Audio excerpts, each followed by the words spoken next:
May God's peace, mercy and blessings be upon you. My name is Muhammad.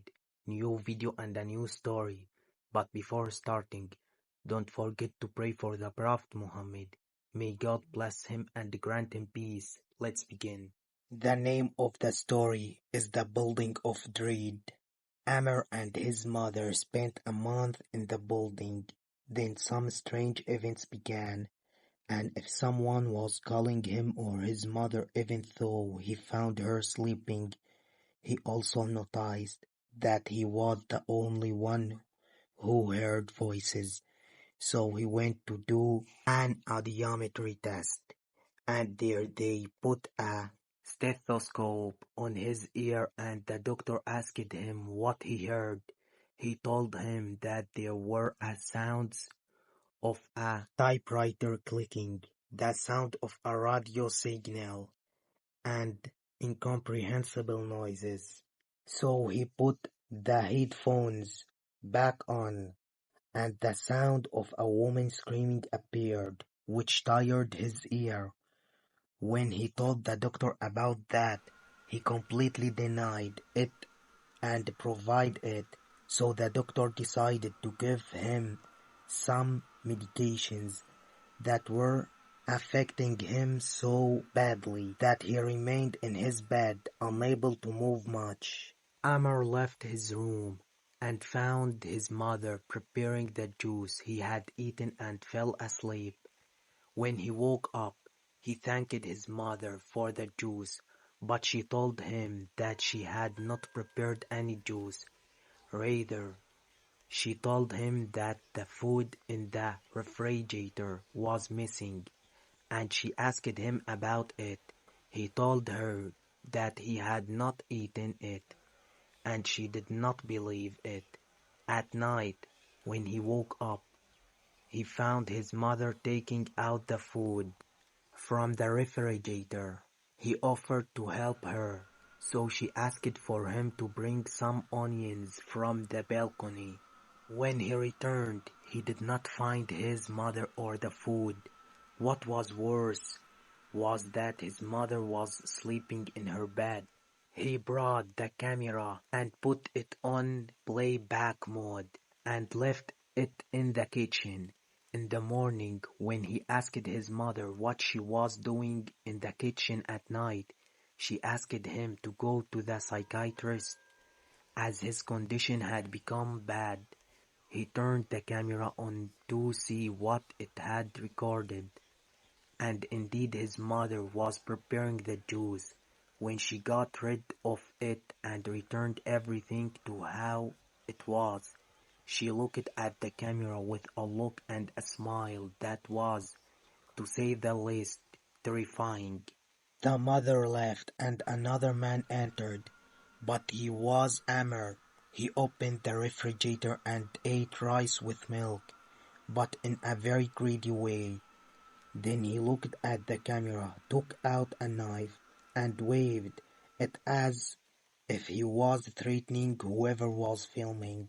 Things went calmly for a month until he left his room one day in the morning and found his mother unconscious in front of the door. He woke her up and she was in a difficult, hysterical state. Then the neighbors came and one of the neighbors said to her, "You will get used to it, Nahid." After she calmed down, she began to tell us that at the beginning she was feeling like there was a huge weight on her chest and she couldn't even ask for her son, as if she had been paralyzed, which frightened her a lot. However, she slowly regained her ability to move, but she was very tired.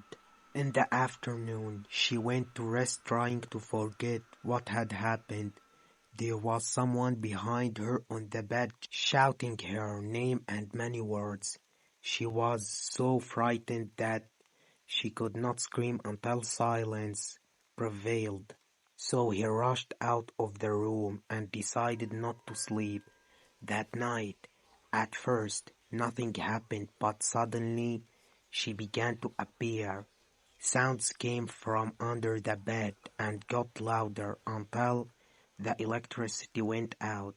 But the strange thing was that from under the door it seemed that there was electricity outside the room, and it seemed as if there was someone outside coming and going in front of the door, and her the screaming and calling for Amr began, but no one was calling. The door opened, so she tried to sneak out of the room, but as soon as she put her feet on the floor, hands from under the bed grabbed her and tried to pull her, and the burning hands were cauterizing her feet. However, she got rid of them and crawled out of the room. But what she saw under the bed was even more terrifying, as there was a furnace below it and people screaming, and eyes looked on, until help came, and it was at the dawn call to prayer, which increased their screaming as if they were being tortured, until their voice weakened and the electricity returned, and they lost consciousness. When she woke up, Amr was in front of her and she was screaming and asked him to leave the place, and everyone was trying to calm her down, and one of the neighbors told her, "Sorry, Nahid, just wait a minute and it will all be over." "What is this?" "It was your turn." The mother went out and was absent for a few days with her son. They returned to collect some things to leave for good. But my neighbor Ivan said that I must hold on to my house, and if I leave it, they will return. So I asked her to explain, because I did not understand. So she told me that everyone went through terrifying experiences in the building, but whoever stuck to his place, those things would not return to him again except in minor accidents. But we will remain as you are, and we will put pressure on the owner of the building so that we don't pay the rest of the prices of the apartments, as he sold them, and he knows what is wrong with her. He could not stay with her in his apartment on the ground floor for more than 3 days, so we must unite against him. Indeed, I was convinced by what he said, and even Amr was as well. We stayed in the apartment, and Amr and I used to sleep together, and the Quran was constantly being read from everywhere in the house. Indeed, only minor incidents occurred, such as hearing voices, which mostly came from the bathroom, but until no one knows the reason for what is happening in that spot, and often this secret is not known except the owner of the building, will there ever come a day when this man will talk about what he has? Today's story has ended. I hope you have been horrified. Don't forget to pray for the Prophet Muhammad. May God bless him and grant him peace. Subscribe to the channel, like the video, and share your opinions in the comments. Peace, mercy, and blessings of God be upon you.